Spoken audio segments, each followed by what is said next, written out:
Hello, everybody. Welcome to the On with Shahan podcast. Make sure to subscribe to the channel. Hrag Kalebjian from Henry's House of Coffee joins me today. We're going to learn about how he took his small coffee shop and turned it into a thriving online coffee business. It was a family coffee shop. He joined and kind of took it digital and took it to new places. So we're going to learn about that. I've known Hrag since my childhood.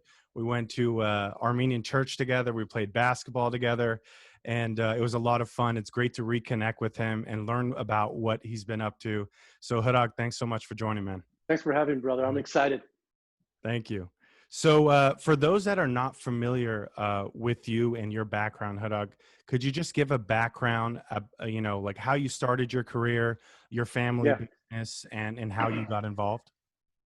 Sure. So I'll go back to kindergarten. That's when my father bought a House of Coffee, is what it was called at the time, in 1983 from another Armenian, his uncle, named Andy or Antranik Devletian.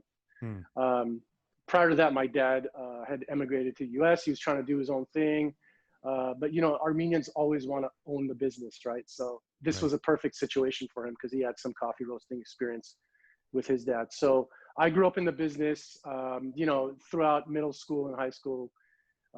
Didn't really care for it much. My dad, being kind of an old school guy, would drag me to work on Saturdays when I wanted to watch cartoons, and it wasn't something I cared for. Right. When I went to college, I went to UC Davis, majored in econ, and went right into corporate finance. Like, working for the family business wasn't even it didn't even cross my mind. So I worked in the health insurance industry, again, mainly in corporate finance. My last stint was at a large insurance carrier. And I led a team called Insights and Analytics, where we were trying to tell stories based on numbers and data. And it was a really interesting role because we had a dotted line relationship with the sales team, but we also reported to the executive team. So you got a good sense of this is what the sales people are complaining about or telling us, but this is what corporate strategy is, and kind of the in between of how that works. And it was awesome. I mean, I still love the work, but I got a lot of sense of what's real world, right? What's strategy and how you combine the two. And my last year there, it's a corporate thing, right? So some people are cool with it. I just felt like I wasn't getting as much out as I was putting in. And as I started to look around, and because I was involved in strategy and sales, I started asking my mom and dad more questions about the coffee shop. And as I started digging into the numbers, I'm like, these numbers are really good. Like, my mom and dad have, for not having any sort of business acumen, they've done a fantastic job, obviously, because they paid for my college and my sister's college and all that stuff. So the more I dug into it, I thought, what, I want to take a chance. I see a big opportunity there. This was in 2013. I noticed my wife and I were buying a lot of stuff online, buying stuff from Amazon. We just signed up for Amazon Prime. And I'm like, why can't the whole world or even the US buy coffee online? It's perfect. So I joined in July of 2013 with a main goal of making our business more, not global, but more aware in the US. I wanted more people, when they thought of good traditional coffee, I wanted them to think about Henry's House of Coffee. Yeah, and I love that. And you guys have amazing coffee. I know that's Thanks. a shameless plug, but definitely check it out. It is really good stuff. Actually, when I told my dad that I was going to do a podcast with you, he's like, "Oh, I'm going to order it online right now." Nice. So Nice. yeah, because he's been to the retail shop in San Francisco too many times. So speaking of that, so I just in my new venture, right, I'm helping new startups launch their business. And I joined my family too. So Nadeg and my dad have actually joined me. I don't know if you know this, but no, I don't. Yeah. So I'm really interested in this next question because we're new on this venture, and already we've made a ton of progress. I mean, initially it's like you bring your family dynamics to a business dynamic, but your skill sets within a business are different than family dynamic. And it's like, it's this weird thing until you can get the communication channels down, understand the pride that might be involved in different things and doing different things. So from your perspective, what was it like when you first joined the family business? And then give us some tips on how others can work with their family and start a business. Yeah, so this is fantastic. So, when I first started, the first thing I did was actually nothing and just observe the business, because I didn't want to be that guy that came in and started making changes, but not understanding how things work. So, for about 6 months, I, rang people up on the cash register. I made Mm, espresso drinks. This wasn't a, I'm the boss, I don't get to do those things. Like, that's not how you run a business. You got to know right. how to do everything, cleaning toilets, all that stuff. And I quickly realized that the shop was run without any type of systems or policies or procedures. Mm, It was this is just kind of how we do things. Um, a lot of it is in my dad's head, and or the employees just know how to do it. But whenever you introduce somebody new, it sort of screws things up. right. Um, and I'll give you the example. So we have a coffee shop. We make a lot of espresso drinks, and we need milk to make lattes, cappuccinos, all that stuff. Every once in a while, we run out of milk. And I was always like, why is my dad running the Safeway right now to buy milk? We should have enough milk. And what happened as I dug into it is, when we were ordering milk twice a week, if the person that does the milk ordering was sick, they would just kind of guess like what we needed, and then Mm, we'd run short. So I took that as like, oh, here's a small little thing I can jump right in. I made a form. Hey, this is kind of what I think we need. Subtract what we've got, and then place the order. mm, I mean, it's like numbless work. It's not a big deal, but it was kind of an intro to having a system. So I thought, here we go. I'll go sit down with my mom and dad, and I'm explaining the process. And being the mama's boy, my mom's like, "Oh, like, oh, son, you're so smart. This is great." And like, my dad's listening, and I'm like, "So dad, like, we'll have these printed out. It'll be on the refrigerator. We'll put a magnet in there. In the mornings, they just kind of do the math, and it'll tell them how much."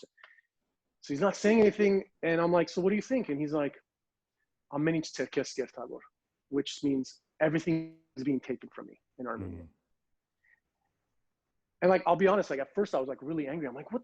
Thinking to myself, like, what do you mean everything's being taken? This is a stupid milk order form. This is like the tip of the iceberg. You have no idea the things that I want to change. right. And you're getting mad at, like, you're feeling this way about this. Like, holy crap, what did I get myself into? Um, so that was kind of so to answer your question, be aware that something as small as a milk order form may feel really deep to somebody. Now, you're starting a new venture, so maybe there isn't a lot of that kind of vested emotional stuff, like a business that my father's done for 30 years. Right. But my takeaway was, I thought I was slowing down. I mean, it was 6 months. I hadn't done a damn thing. I felt I needed to slow down and approach it a little bit differently than what I thought I was doing right. Mm, And so what that meant was explaining to my father why those things are important. Because when you run a business, and if you own when you have a family, or you have a child, or you have a car that you've been maintaining for 30 years, when somebody comes and tells you they want to do it a little bit differently, I think your first reaction is to be a little defensive. right. And I didn't have enough empathy to feel that. I thought like it wasn't a big deal. Yeah. So, and you mentioned something. You said, I forgot what the word was, but when you're working with your parents, being from the Armenian community, it's awkward to tell your parents what to do. It's the opposite, right? Right. Your parents tell you what to do. It doesn't matter if you're 40, if you're 50, if you're 17, You're right? right. I'm the dad. So Right. there was a lot of that too. And it's not out of hate. It's our culture. And so learning how to deal with that. I would say the foundation of all that is love. Like, Mm, I'm in it because I love you, dad, and I want to do you proud, right? You're in a venture with your brothers. Yes, obviously they're smart people, but you're doing it because you love them and you trust them and you think could be a great idea. So always having that as your Northern Star, I feel like will eventually help you get through whatever issues is. But man, I'll tell you, if your listeners are thinking about joining a family business that's been around for a while, or whatever, 5 years even, just be aware that, what you think you might be doing well might be taken differently, and have that empathy, have that conversation with them to kind of help bridge the water, so to speak. I love that. Yeah. And I think one thing you mentioned is like, this is coming from love. So sometimes it might come combative, or someone, you don't have empathy. So you almost set them up to be defensive, versus putting yourself in their shoes and saying, hey, they've run a successful business for a long time. They know what they're doing. and Yeah. they get that you're bringing in new things and they like the excitement, but you got to tread a little softly. But I think we had the same experience where we said, hey, you know what, we're all on the same page. We want the same thing here, and let's have that as the foundation of everything.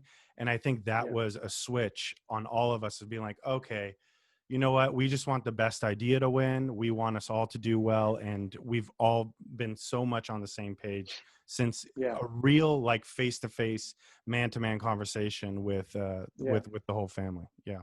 Yeah. It's hard. I know. And you've got your brother and you've got your dad. And, Right. I think it's human nature to feel like your idea is going to be better. It's not that they hate you or they want to prove you right. It's just, it's a part of being a human of, I have an idea. I want it to be the best. And like you said, you have to have an open mind of what's the best idea amongst all of us. Let's just go Right. with that one.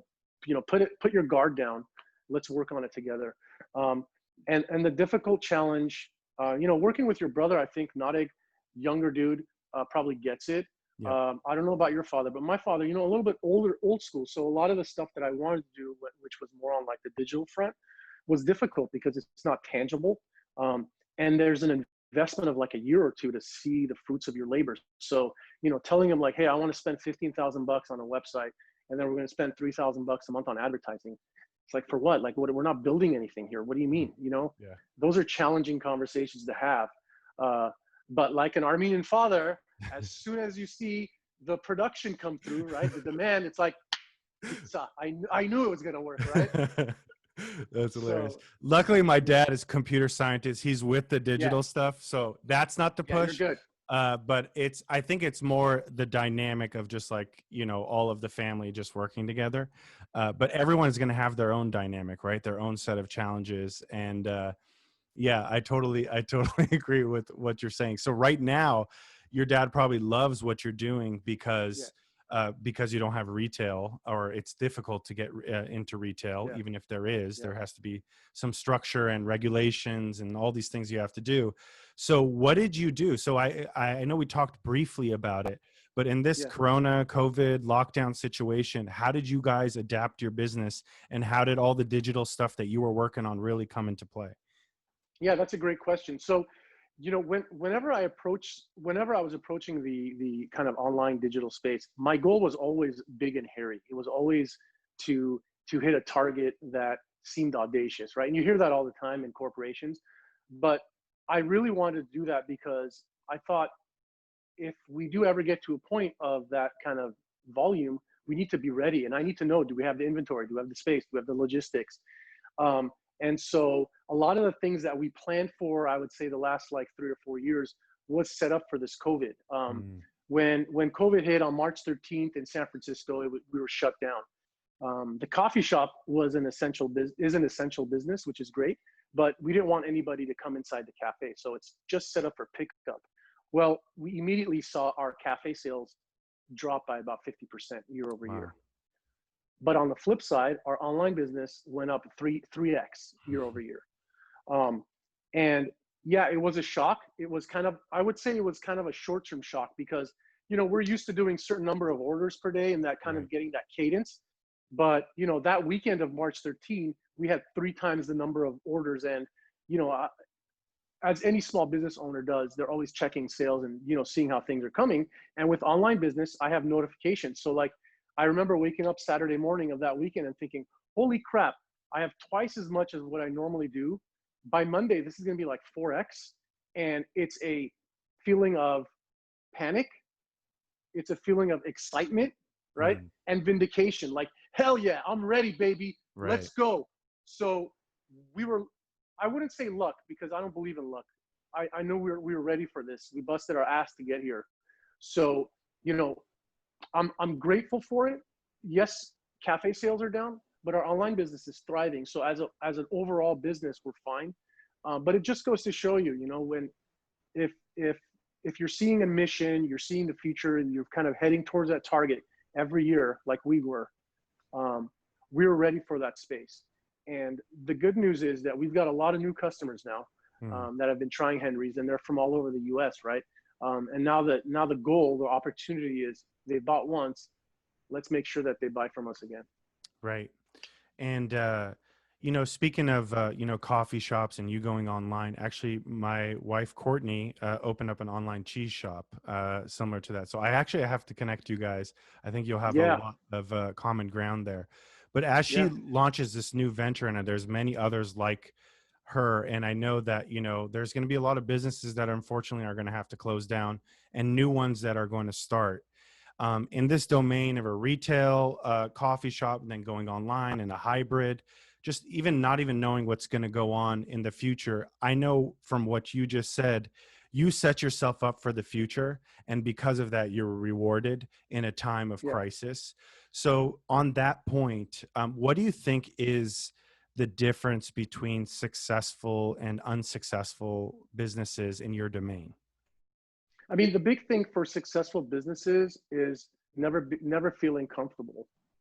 Um, and an example I give all the time is, do you remember Blockbuster? Were you too young when you would I rent remember it. videos Yeah, or yeah, games? Yeah. yeah. Like, when Blockbuster was the place. Like, we would ride our bikes, we'd go rent video games and or movies, DVDs, and we'd come home. And then as Netflix came in, I think Blockbuster was a little too comfortable. They didn't jump on that whole like renting concept. And then when they went digital, Netflix just killed them, and Blockbuster was way too late. And you hear this in business all the time of, if it ain't broke, don't fix it. Like, that's the dumbest advice ever, right? Right. And so if you own your own business, or if you're working in a business, it's always this idea of not being comfortable, which is being aware of what's around there. Even in the coffee world, I would describe ourselves as more of a traditional coffee roaster, where our roasts are dark. But over the last 10 years, there's been a huge push towards a different style of roasting. And it's not to say that I look down upon it, but I'm aware of it. And we're able to roast that way and understand those techniques, the benefits, pros and cons. But I'm never ever thinking like, dude, we're good. We got the golden goose, bro. We're just gonna keep pumping out online sales. So having that mentality of what's always out there, what can we do better? Don't be comfortable. You will be ready for a pandemic. You will be ready for a business tide turning from digital to back to retail, for example, because you're always looking at what's ahead. But if you're just, if and look, if you want to be comfortable and you just want to open up an ice cream shop every day, that's totally fine. I'm not saying don't do that. But what I'm saying is you're going to be more at risk because you may not be aware, and you're going to be comfortable in your position. And when things change, you might be too late for that. Right. And a big part of being comfortable with the uncomfortable is, I think, working on yourself. I think a common thread among entrepreneurs, people that own businesses, is working on themselves and personal development, so that you can go to the uncomfortable, so that you can learn about online digital businesses, so that you can adapt your business so that it could survive and thrive in a time like this. So from that Yeah. perspective, are there daily practices, different readings? What do you follow? Like, how are you working on yourself? Is there meditation you're doing, reading stuff? How are you Yeah. keeping yourself up to date on what you need to do? So I've got three boys at home, which means I don't have a lot of time for much. They're 7, 10, and 13. Hmm. So when I am home, I want to concentrate on the family and the kids. So, and at work, I'm at work. So what that means is my daily commute is kind of like my way to work on myself. So what I found that really helps is listening to podcasts. Hmm. One of the ones that I really like is How I Built This with Guy Raz. Have you heard Okay. of that guy? No, I haven't. I'll It's definitely listen to it, it. it's fantastic, Nish, because it's stories just like this of how businesses were started. Um, and the way that I work on myself is understanding that, look, even all these people failed, right? They tried something, they took a risk. And so understanding how they were able to overcome it, what things they did to tweak it. When they failed, it just failed. Just get a kind of, it's almost like being in an AA meeting. You're like, oh yeah, me too, man. Right. Me too, uh, that's number one. And number two, I'm constantly thinking of, you talked about being an uncomfortable. I don't really enjoy the employee management aspect of the business. Not that I don't enjoy the employees. It's the part of the, like, hey, I got to call out sick stuff that Right. just like frustrates me. So I work on that. I work. I have a consultant that I talk with, like a like a therapist, so to speak. Yep. Because again, I don't want to be too comfortable, and I want to be in the uncomfortable. Like, Right. I just think that makes me stronger. So those two things, One is like, 40 minutes in the car just listening, and then the other one is kind of working on myself on the things that I don't feel comfortable doing, but making sure that I know what to do if I have to.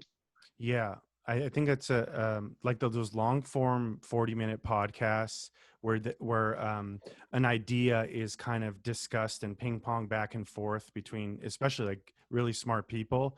I think is like some of the best ways to absorb content. At least for me, I go on Yeah, walks. Like when I try to work out, walking to me is like, okay, that's a first step. Let me just go on a long walk all the time. When I do put my headphones on, listen to a podcast, and you're learning, you're walking. So I think for anyone, even, someone busy like you, have kids and you have to run a business, that's a good way, a practical way for people to stay on top of these things. yeah, So how can we follow you, Hrag? Like, how can we, if we wanted Henry's House of Coffee, where do we go? yeah. How do we order it? We'd love to learn more about that as well. Yeah, so we've got our Facebook and Instagram, which is at Henry's House of Coffee. Okay. You can follow us there. If you visit our website, henryshouseofcoffee.com, you can sign up for our newsletter. And I put out a newsletter once a month. It's an online thing, and I'll put out tips and tricks, little how-tos. Every once in a while, we'll sprinkle some like discounts and coupons and stuff. But what I try to do is put out content that I would want to read. You get a lot of like clickbait crap a lot of times. Right. And that's not who we are. Our mission statement at Henry's is 3 words. It's educate, which is where we're educating people about coffee and our tradition. Mm. Celebrate, which is celebrating the history of our business. Because that's important for who we are as Armenians, and our being in San Francisco for so long. Celebrate, educate, and the last one, which is why I'm blanking right now, is invite. And the reason why I say that is we treat our cafes, our physical cafe, as like our house. When you're an Armenian family and someone comes to your house, you start pulling out the plates and the glasses that mom told you can't touch. Right. You bring out the fruits because that's the kind of people we are. And we invite you to our house. That's what our cafe is. My grandma used to have a saying in Armenian. It translates to saying like, "There's no politics at the dinner table." And the point of that is love. Like, we're here, we're family. We may have disagreements, but we're here because we love each other. And so the newsletter is, going back to your question, that's what I try to get out of the newsletter. Like, a little piece of Hrag and the business, and what it's about, and not just like, here's 30 ways coffee can make you lose weight. Like, Right. that's not us, right? It's a lot deeper than that. It's a lot about our culture and our heritage. Yes, and coffee is kind of the medium that brings it together. That's kind of the main point of what I try to do. That's awesome. Make sure to follow Henry's House of Coffee and Hrag Kalebjian. Thank you so much for joining, man. I really appreciate it. You got it, brother. Thank you so much.